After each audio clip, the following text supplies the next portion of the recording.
Okay, so I'm in the Higgins, and I'm with Lydia McDonald, Keeper of Social History. Hi. Hello there. First of all, what is a Keeper of Social History? We are a curator, effectively, of collections. So we are a custodian of objects, but also the stories that the people have given us, most importantly. So yes, I try and look after the local history of Bedford. Well, there's one story I'm particularly interested in, and that's because walking along the Ouse Valley Way, you can't help but notice there are two enormous hangars, Cardington air hangars, and you've got something about that here. We sure do, yeah. A lot of local people actually call them Cardington sheds. So they are enormous, like big aircraft hangars, but they were originally housing big airships. And the reason why they're called sheds is you would keep a boat in a shed. So that's why it was under the Royal Naval Air Service. Originally, they started being built in a smaller capacity during the First World War by the Shorts brothers.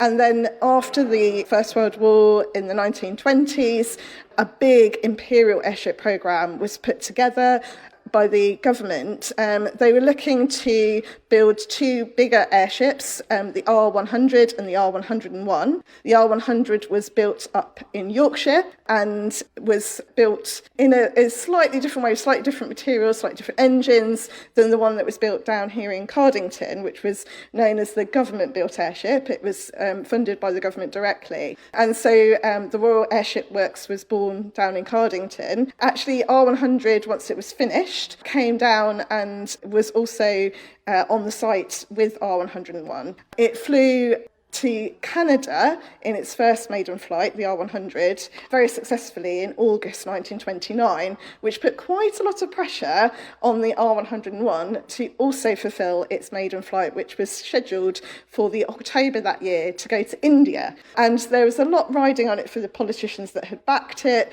So we had Lord Thompson, who was the Secretary of State for Air, and Sir Sefton Branker, who was the Director of Civil Aviation. And both of those people were on board the airship on that maiden flight. There have been some test flights and there have been some problems with the R101 having enough lift, so not keeping height. In order to gain height, they would throw water ballast out of the airship, but they were struggling. The gas bags inside had hydrogen gas inside, and the passenger compartment where the people would be was within the airship. The parts outside was the control car underneath the airship where they would navigate and fly from and control the airship from.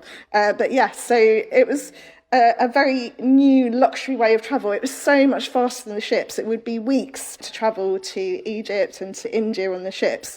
6 weeks. We're talking about sort of 5 or 6 days to India on the R101. So that was why there was so much interest in it.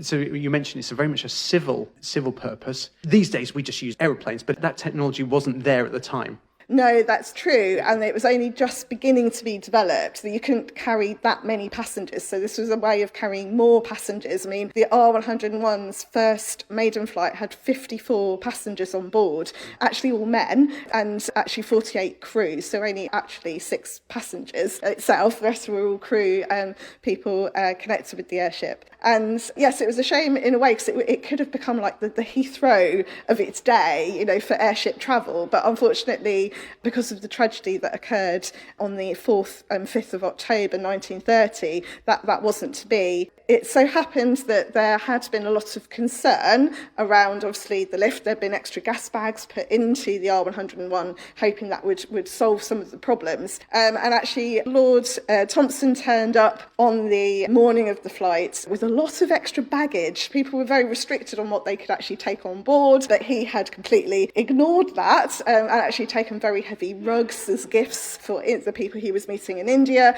And they started taking biscuits out of tins and things like that to try to reduce the amount of weight that the airship was carrying. The weather also began to deteriorate, so it was due to depart at 6:30 in the evening. There was a big number of people gathered for its departure, but some of the crew are known to have said to their family that they weren't sure it would make it. This whole rag bag might not make it. I think Sky Hut is known to have said there was a lot of concern around some of the issues that there'd been with the airship. And actually, they left for the Channel and they hit quite a bad rainstorm crossing the Channel. And so around midnight, everything was fine. They were entering France and things looked okay. Around 2 a.m, there was a change of watch.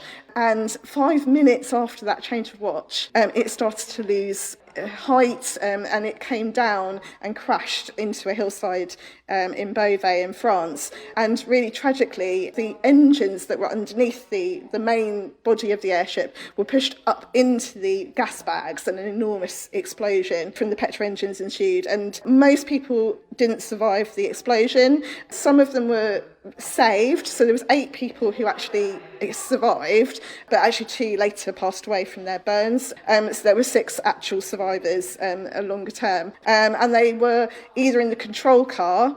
One person was in the smoking room. It sounds crazy to think there was a smoking room, but it was metal lined and that protected them, although they had trouble getting out. So one person survived in the smoking car. And actually it was interesting because some of the crew that had got out of the control car, Sky Hunt had got out, who had been on other airships previously and survived a crash on those as well. He went back in for his best friend, Wally Potter, and unfortunately didn't make it out alive, even though he had initially got out. Amazingly, the ensign, the flag at the back end of the ship actually survived the crash and is on display at St Mary's Church in Cardington. It was brought back from the site. And it was really tragic because there wasn't really much of the bodies remaining, unfortunately, from the fire. So there was a procession for the remains back to England, and actually a lot of people followed it, arriving into Bedford. And from the station, the funeral procession went to Cardington, and there was a big memorial that's recently been preserved. And every year there is an annual service in recognition and memory of the people that were lost. Often the Royal Order of the Buffaloes, which are the sort of friendly society that were connected with the airship workers, organised a service at the church, and there are some of the memorial things going on this year as well. But you also have some artefacts here. So as well as telling the story here, and you've got storyboards, you've got a video explaining what happened, some footage from the time as well, but you've got a series of artefacts. So the first thing, we've got a gramophone. Yes, the gramophone is actually connected with the R100, flew to Canada and was used for entertainment on board with the records,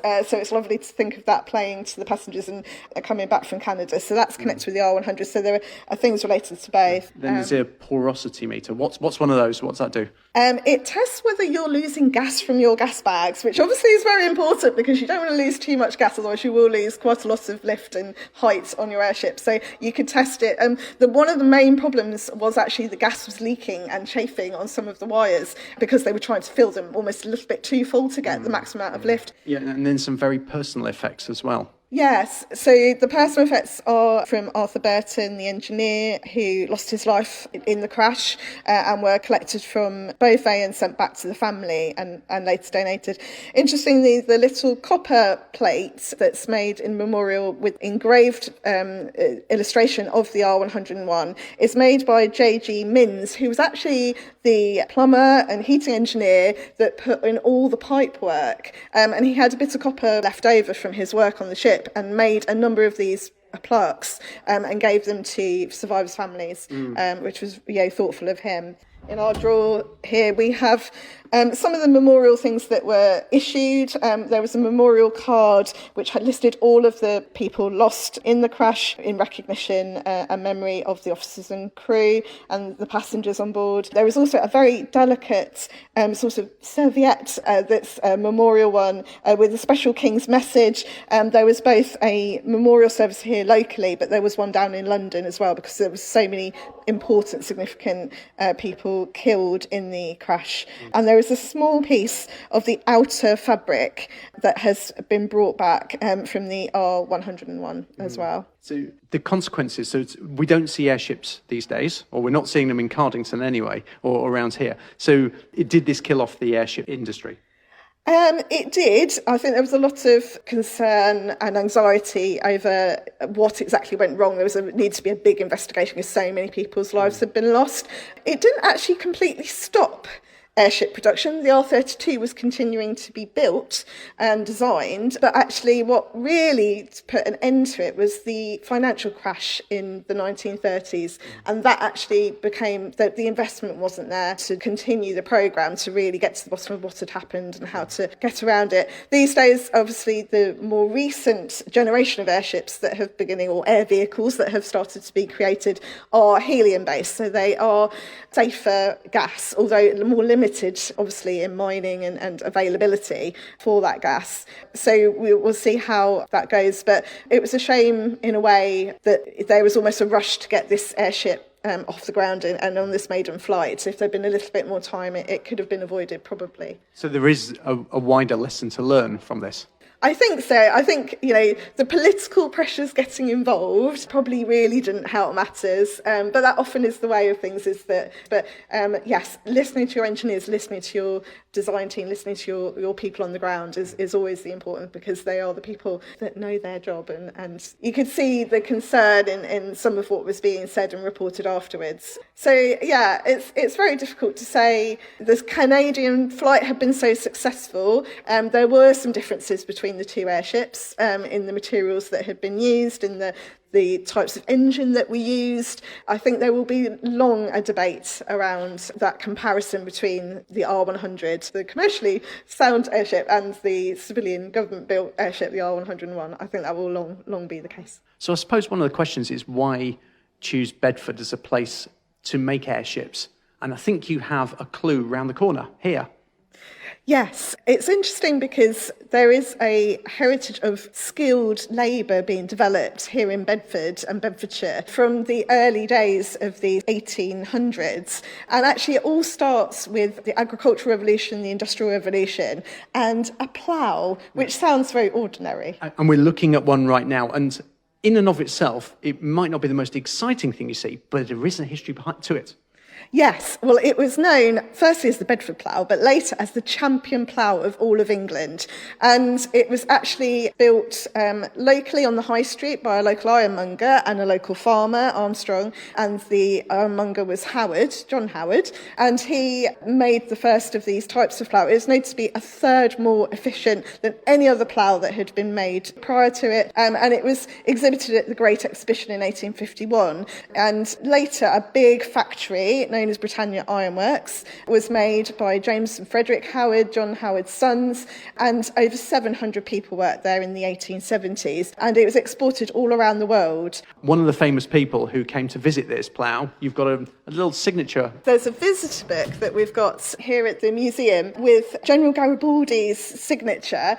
He came on the 15th of April 1864, and he was really interested in this fantastic agricultural revolution and this plough. So he came to see the work that was going on at Britannia Ironworks with the Howards. And so they also took him up to Clapham Park, a big farm that they had to see steam ploughing in action. So they moved on to a new steam version as well. Now, there is something slightly confusing in the town centre, because there's a statue to John Howard. There is, and actually both John Howards are famous in their own right, but John Howard that we have a statue of is a earlier John Howard, who was born around 1726 in London, and then later lives in Cardington, owns a great estate here in Cardington, and he is very philanthropic. He is also connected with Sir Samuel Whitbread, and so the Whitbread family, they're cousins, and he is supported. He's actually a nonconformist. He has connections with Bunyan Meeting. Our other famous John is John Bunyan. John Howard goes to that church and is supported in becoming the first nonconformist to be given a public office of the High Sheriff of Bedfordshire.